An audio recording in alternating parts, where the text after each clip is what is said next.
Hello everyone, today we'll talk about how to fix or how to solve the problem of the application of Adidas running weekly on settings. In this page we click on apps, default apps, app settings.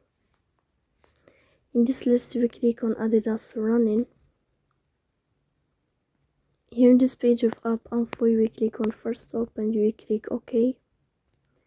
Here you will enter to the window of storage.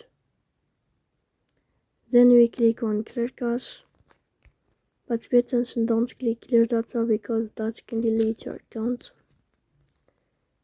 Then we go to Play Store. You will search about the application of Adidas player, and here then you can update your app, so please don't forget to support us.